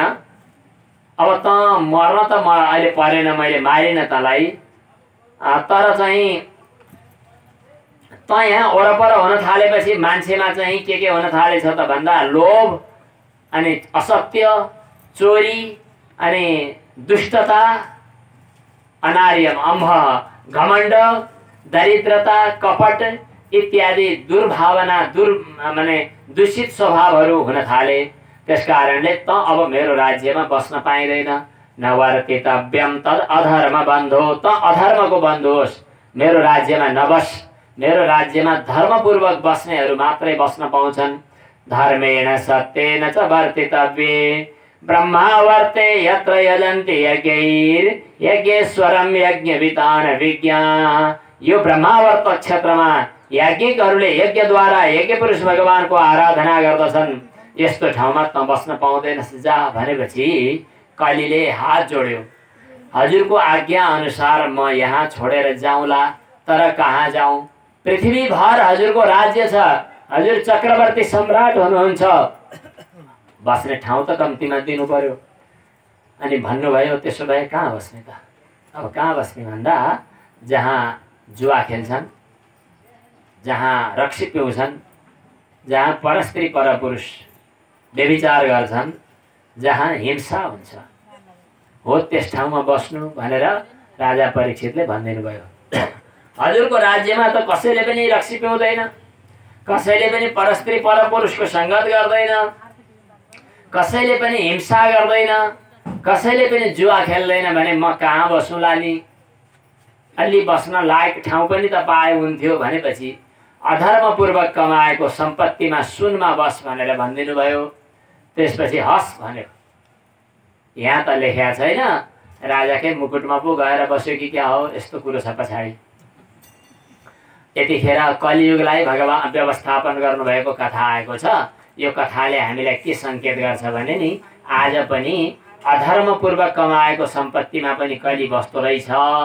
अनि रक्सी खाने, जुवा खेल्ने, अनि चाहिँ परस्त्री परपुरुषको सङ्गत गर्ने र मासु, यस्तो यी चारवटा ठाउँ बाहेक अनि पाँचौँ चाहिँ भनेको अन्यायपूर्वक कमाइ गरेको पैसा, यति बाहेक अन्यत्र कलि आज पनि छैन। त्यसकारणले कलियुग नआओस् भन्ने हो भने यी पाँचवटा कुराबाट जोगिनु। अनि आज कहाँ कलियुग छ त? कलियुगलाई मार्नु भएन राजा परीक्षितले। कलियुगमा थोरै पुण्य गरे पनि धेरै फल प्राप्त हुन्छ, मनले सोचेका पापहरू हुँदैनन् भन्ने छ। सोच्दैमा हुने भए त के पो हुन्थ्यो त, यहाँ त खपिसक्नै हुँदैन। बरु पुण्य चाहिँ सोचे पनि हुन्छ। यस्तो यस्तो कुरो छ। अब यसपछि कथा त मिठा मिठा छन्, समय सकियो भनेर छिटो छिटो नगर्नु है, म त राम्रोसँग सुन्न चाहन्छु भन्नुभयो राजा परीक्षितले। अनि सुखदेवजी महाराजले अब समय अनुसार त भन्नै पर्ला, तर पनि एउटा कथा अगाडि बताउनु भयो। एकपटक राजा परीक्षित धनु हातमा लिएर वनविहार गर्न भनेर गइरहेका थिए। जाँदै गर्दा प्यास लाग्यो, पानी पिउने ठाउँ खोज्दै खोज्दै जाँदै थिए। एउटा ऋषिको आश्रममा पुगे। ऋषिको आश्रममा ऋषि आँखा चिम्लेर तपस्या गरेर बस्दा रहेछन्। म यतिको राजा आइसकेँ, मलाई उठेर स्वागत गर्न पर्दैन, पानी दिनु पर्दैन, बसौँ भन्नु पर्दैन, डराउनु पर्दैन। म राजा जस्तो आइपुग्दा पनि देखो नदेखो गरेर आँखा चिम्लेर बस्ने भने। यताउति राजाले चाहिँ आफ्नो फुर्ती देखाए। देखाउँदाखेरि केही पनि सुनिएन, रिस उठ्यो। नजिकमा एउटा मरेको सर्प चाहिँ खसेको रहेछ, पसारिएको रहेछ। आफ्नो धनुको टुप्पोले त्यही उठाएर ला तँलाई भनेर घाँटीमा लगाइदिए ती समीक ऋषिलाई। अनि त्यसपछि चाहिँ गुट बजार्दै राजा चाहिँ आफ्नो दरबारतिर फर्किए। एकछिन पछाडि ती ऋषिको छोरा श्रृङ्गी थिए, ती अति तेजस्वी थिए। उनले चाहिँ यसो घुम्दै फिर्दै नदी किनारमा गएका थिए। घर फर्केर बाबा भएको ठाउँमा आउँदा त बाबाको घाँटीमा सर्प राखिदिएछ। राजा आएको भन्ने पनि सुनेका थिए। अनि त्यसपछि उनलाई रिस उठ्यो। नजिकमा कौशिकी नदी थिइन्। कोशी नदी यिनै हुन् भन्ने पनि अर्थ छ। कौशिकी भनेको त कोशी नदी नै हुन्। अनि कौशिकी नदीको जल हातमा लिएर अनि त्यसपछि उनले चाहिँ श्राप दिए, जसले मेरो बाबाको गलामा मरेको सर्प राखिदियो त्यसको आजको 7 दिनभित्र सर्पले डसेर मृत्यु भइजाओस् भनेर श्राप दिएपछि अनि रुन कराउन थाले आफै। अलि बेरपछि बाबा बिउजे। अनि बाबा समेक ऋषिले चाहिँ के भयो बाबु किन रोएको भन्दाखेरि हजुरको गलामा यस्तो गरेछ, मैले श्राप दिएँ। ओहो श्राप दियो, यो त गल्ती पो भयो, यस्तो गर्न हुँदैन थियो, तिमी अलिकति संयमित हुन सकेनौ। कताबाट उठ्यो रिस? ब्राह्मणको त रिस हुनु त कहीँ पनि स्वभाव होइन, तपस्या मात्रै सम्पत्ति हो ब्राह्मणको, त्यस कारणले यस्तो गर्न हुन्न भनेर भन्नुभयो। ल गएर राजालाई खबर दिनु पर्यो भन्ने कुरो भयो। राजालाई गएर खबर दिइयो। खबर दिएपछि राजाले यो कुरो थाहा पाए कि मैले गल्ती गरेको थिएँ, त्यसको साप प्रायश्चित त मिलोस् भन्ने त लागेकै थियो। ठिकै भयो, साप मिल्यो, तर 7 दिनभित्र मर्ने भइयो। अब 7 दिनभित्र मरिने हो भने के गर्ने होला? के गर्ने होला त भनेपछि अब आफैले निर्णय गरे, अब मैले राज्यमा आसक्त भएर बस्न हुँदैन, अझै छोरालाई अहिले तुरुन्तै राज्य सिंहासनमा राखिहाल्छु भने जनमेजय छोराको नाम थियो। छोरालाई राज्य सिंहासनमा टिको लगाइदिए। त्यसपछि उत्तिखेरै त्यहाँबाट उठेर हिँडेर गङ्गाको किनारमा पुगे को राजा परीक्षित। राजा परीक्षित 7 दिनभित्र मृत्यु हुन्छ भन्ने सुनेर गङ्गाको किनारमा गए भन्ने थाहा पाएपछि देश विदेशबाट ऋषि मुनिहरूको लड्को लाग्यो। तत्रोपजग्मुर्भुवनं पुनाना महानुभावा मुनयः सशिष्या। चेलाचाटाहरू लिएर ऋषि मुनिहरू सब त्यतैतिर गए। को गए? अत्रिर वशिष्ठः, च्यवनः शरद्वान्, अरिष्ट नेमिर भृगुरङ्गिराज। सुन्नुभयो के अरे? बुझ्नुभयो भन्ने भयो होइन? अत्रि वशिष्ठ च्यवन शरद्वान् पराशर गादिसुतोथ राम उतथ्य इद्म प्रमथिद्म बाहौ मेधातिथिर्देवल आष्टिषेणो भारद्वाजो गौतमः पिप्पलाद मयि मैत्रेय और्वः कवसः कुम्भयोनिर्द्वैपायनो भगवान् नारदश्च। सब ऋषिमुनिहरू जम्मा भए। अनि वरिपरि ऋषिमुनिहरूको सभा बस्यो। माझमा राजा परीक्षित बस्नु भएको छ। राजा परीक्षितले भन्नुहुन्छ आज म धन्य भएँ, यस्ता ऋषिमुनिहरूको दर्शन पाएँ, ज्यादै खुसी लागेको छ। यो शरीरमा आसक्त भएर सम्पत्तिमा आसक्त भएर मैले यो जिन्दगी धन्यले बर्बाद गरिसकेको थिएँ, तर आज मलाई अन्तिममा कम्तीमा ब्राह्मणको सापको बहानाले मलाई वैराग्य भइरहेको छ। अब म मर्दैछु भन्ने कुरा मैले थाहा पाएको छु। अब मैले के गर्नुपर्छ? ततस्सवः पृच्छमिमं विपृच्छे। हजुरहरूलाई म यति सोध्न चाहन्छु। विश्राभ्य विप्रा इति कृत्यतायां के इति कृत्यतायां सर्वात्मनां म्रियमाणैश्च कृत्यं शुद्धं च तत्राभिमृशताभियुक्ता। म्रियमाण व्यक्तिले के गर्नुपर्छ भनेर सोध्दै हुनुहुन्थ्यो। ऋषिहरूले के उत्तर दिनुहुन्थ्यो कुन्नी?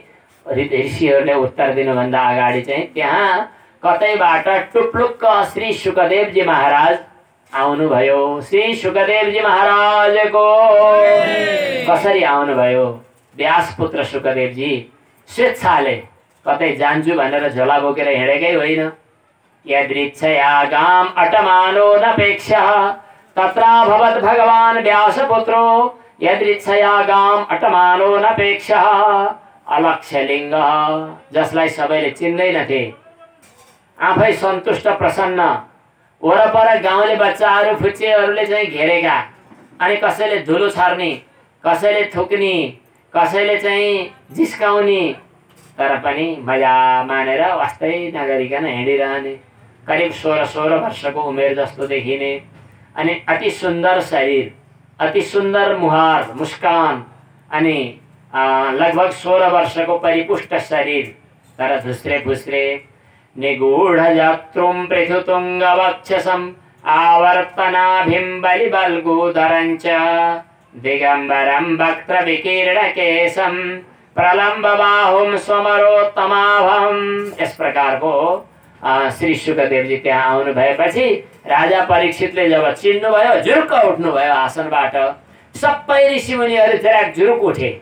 त्यसपछि सबैले प्रणाम गरे, सबैले प्रणाम गरे र अनि ठुलो आसनमा अगाडि राखे। अनि सुखदेवजी महाराज बीच आसनमा बस्नुभयो। वरपर सबै बसे। तलतिरपट्टि राजा परीक्षित बसे। राजा परीक्षितले भन्नुभयो, हामीहरू आज क्षेत्रीय कुलमा जन्मेका आज पक्कै पनि धन्य भयौँ। जुन सन्त महात्माको स्मरण गर्नाले मात्रै पनि पुण्य हुन्छ, त्यस्ता ऋषिमुनिहरू, त्यस्ता सन्त महात्माहरूको दर्शन पाएका छौँ। आज साक्षात् हजुर श्री सुखदेवजीको पनि दर्शन पायौँ। मलाई लागेको छ भगवान श्री कृष्ण आज प्रसन्न हुनुभयो। भगवानको कृपा नभइकन यस्ता सन्त महात्माको दर्शन कहाँ छ र? भगवानको कृपा भएछ। अब मेरो सोध्नु यति छ कि मर्दै गरेका व्यक्तिले के गर्नुपर्छ? अब मर्न लागेकाले के गर्ने? सर्वात्मना म्रियमाणैश्च कृत्यम यत् श्रोतव्यम। के सुन्नु पर्छ कि केही जप्ने हो कि केही स्वास्वा गर्ने हो कि केही भजन कीर्तन गर्ने हो कि के गर्नु पर्ला भनेर सोध्नुभयो। त्यसपछि सुखदेवजी महाराजले भन्नुहुन्छ, राजन हजुरले एकदम उत्तम प्रश्न गर्नुभएको छ। वरीयाने सते प्रश्नः कृतो लोकहितं नृप। हे राजन हजुरले लोकहितकारी एकदम महत्त्वपूर्ण प्रश्न गर्नुभयो।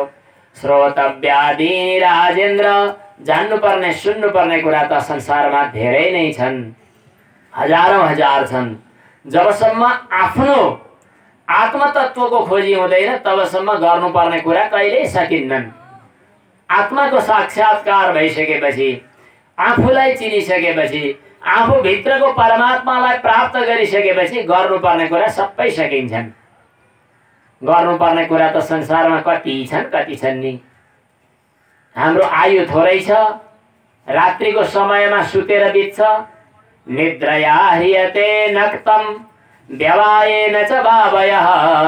दिउँसो विषय भोग गर्नका लागि कतै साडी किन्न, कतै गहना किन्न, कतै घडेरीको कारोबार गर्न, कतै पैसा कमाउन, कतै ब्याङ्कमा राख्न, कतै सेयर, कतै धितो, कतै कारोबार, यति हैरान छ। निद्रया ह्रियते नक्तम व्यवायेन च भावयः।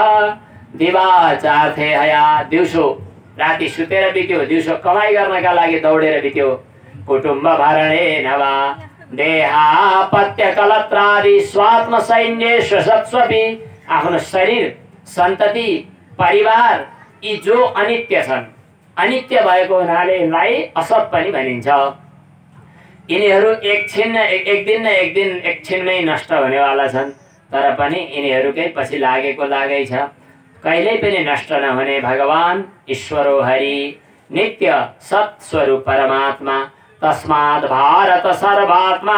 अब यस्तो अवस्थामा भगवानकै भजन, भगवानकै श्रवण, भगवानकै कीर्तन गर्नु, जीवन प्राप्त गर्नुको सफलता पनि यही हो। नैर्गुण्यस्थारमन्ते स्म गुणानुकथने हरे। मैले सुखदेवजी भन्नुहुन्छ, मैले मेरो पिताजीबाट भागवत सुने। भागवत सुन्दा यही कुरा मैले बुझेँ, यही कुरा म हजुरलाई बताउँछु। 7 दिन भनेको त धेरै हो नि। एकजना खट्वाङ्ग नाम गरेका राजा थिए। ती खट्वाङ्ग राजाले देवताको सहयोग गर्न भनेर स्वर्गका देवताकोमा गएछन्। दानवहरूसँग युद्ध गरिदिए, दानवहरूलाई जित्दिए। अनि देवताले खुसी भएर लौ वरदान माग्नुहोस् भनेछन्। अनि यिनले सोधे, मेरो अब पृथ्वीमा जानु छ, जाँदा आयु कति रहन्छ? भनेको तपाईँको आयु त लगभग 48 मिनट मात्रै छ अब भन्ने। 48 मिनट भएन, मलाई तुरुन्तै पृथ्वीमा पुर्याइदिनुहोस् भने। स्वर्गमा बसेर त्यो 48 मिनटमा पनि केही फाइदा गर्न पाइँदैन। यहाँ आयो भने त फाइदा गर्न पाइन्छ। अनि त्यसपछि पृथ्वीमा आइपुगे। पृथ्वीमा आइसकेपछि मुहूर्तात् सर्वमुत्सृज्य। अनि उनले आफ्ना गुरुहरूसँग अनुरोध गरे होला, अनि गुरुहरूले उपदेश दिनुभयो होला, तत्सत् श्रीकृष्णार्पणमस्तु न मम। मेरो होइन, यो सबै वस्तु मैले समर्पण गरेँ, म पनि भगवानमा समर्पित भएँ भनेर भगवानमा आफूलाई प्राप्त गरिदिँदा उनको मोक्ष भएथ्यो 2 घडी समयभित्र। तपाईलाई 7 दिन समय छ, चिन्ता मान्नु पर्दैन।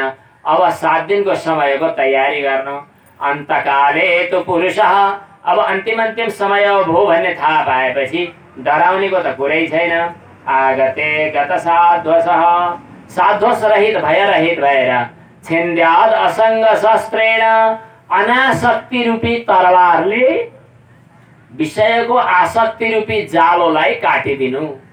कति सजिलो फ्याट्टै भन्नलाई गाह्रो होला, तर यहाँ यति शब्दमा बताइयो कि यी वस्तुहरू मेरा हुन्, मैले यिनको उपयोग गर्नुपर्छ, मेरो हो भन्ने जो मेरो मेरो मेरो मेरो भन्ने भावना छ, हो त्यो मेरो मेरो भन्ने भावनालाई तोडिदिनु।